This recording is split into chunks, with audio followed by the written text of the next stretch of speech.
नमस्कार मित्रांनो, आज आपण पुण्यातील एक शनिवार वाड्याबद्दल जाणून घेणार आहोत.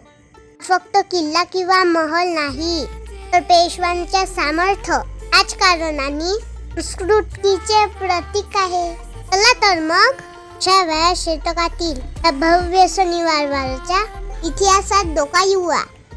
शनिवार वाड्याचे बांधकाम 1830 मध्ये बाजीराव पेशवा प्रथम यांनी सुरू केले.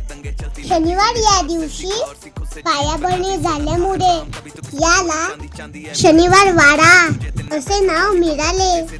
सुरुवातीला हा वाडा दगडी बांधकामाने उभा राहणार होता, पण त्या काळच्या शाही आदेशानुसार दगडी किल्ले फक्त राजालाच बांधता येत होते.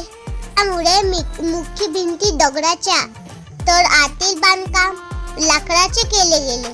अंदाजे 6 एकर परिसरात चढलेला हा वाडा त्या काळी पुण्याचा राजकारण आणि टक्केचा केंद्रबिंदू होता. दिल्ली दरवाजा सर्वात मोठा उत्तरेकडे, दुसरा मस्तानी दरवाजा, तिसरा खिडकी दरवाजा, चौथा जांभूळ दरवाजा, पाचवा गणेश दरवाजा.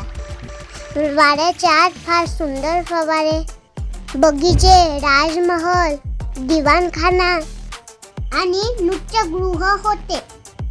यामध्ये आपण पेशव्यांचा वंशवेल बघू शकतो. वाड्याची वास्तुशैली मराठा व मुघल वास्तुकलेचे सुंदर मिश्रण आहे. वाड्यामध्ये धावताना बाबांनी माझा स्लो मोशन व्हिडिओ काढला. कसं वाटतं तुम्हाला माझं स्लो मोशन? कमेंट करून नक्की सांगा. बाबा, आता थोडं तुम्ही सांगा. 1773 मध्ये पेशवा नारायणराव यांची हत्या याच वाड्यातील सर्वात काळा अध्याय मानला जातो. काका मला वाचवा अशी नारायणरावांची हाक अजूनही या वाड्यात ऐकू येते. अशी एक दंतकथा आहे. 1818 मध्ये ब्रिटिशांनी पुण्यावर ताबा मिळवला आणि पेशव्यांची सत्ता संपली आणि त्यानंतर शनिवार वाड्याचे महत्त्व कमी झाले. 1828 मध्ये लागलेल्या भीषण आगीत शनिवार वाड्याचा मोठा भाग जळून खाक झाला. आज आपण तो पाहतो तो फक्त भग्नावशेष आहे, पण भव्य दरवाजे आणि काही दगडी बांधकाम अजूनही आपल्याला त्याचा वैभवशाली इतिहास सांगतात. आता मी बघत आहे वाड्याच्या मुख्य दरवाज्यावर शिल्लक राहिलेला थोडासा वाडा. यामध्ये आपण सुंदर असं लाकडाचं बांधकाम बघू शकतो. उरलेल्या या थोड्याशा वास्तूवरून आपण कल्पना करू शकतो. जेव्हा वाडा अस्तित्वात होता किती सुंदर असेल तो वाडा. इथून आपण संपूर्ण वाडा व सध्याचा त्याचा बगीचा बघू शकतो. किती छान हिरवागार दिसतोय ना. शनिवार वाडा. इथे माझ्या बाबांनी माझे फोटो काढले. छान आलाय ना. इथल्या पायऱ्या तर खूपच मोठ्या आहे. माझ्या आजीला तर बिलकुलच चढता येणार नाही. आम्ही गेलो होतो तेव्हा नुकताच पाऊस पडून गेला होता, म्हणून सगळीकडे ओलंच ओलं होतं. आता आपण किल्ल्याच्या बाहेरील तटावर भिंतीवर जात आहोत. इथले बांधकाम अजूनही मजबूत आणि टिकाऊ आहे. इथे छान मस्त मी धावली. धावता धावता अचानक समोर खड्डाच दिसला.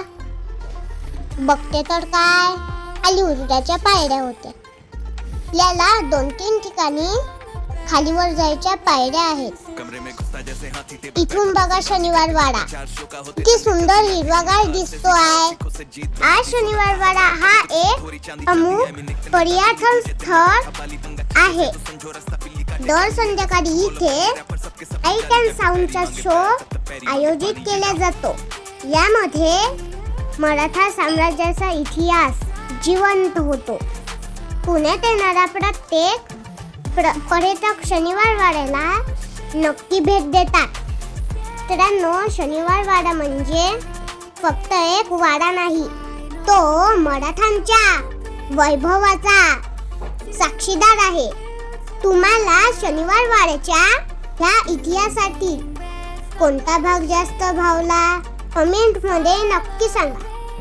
आणि व्हिडिओ आवडला असेल तर लाईक करा, शेअर करा आणि सबस्क्राईब करा. Thanks for watching.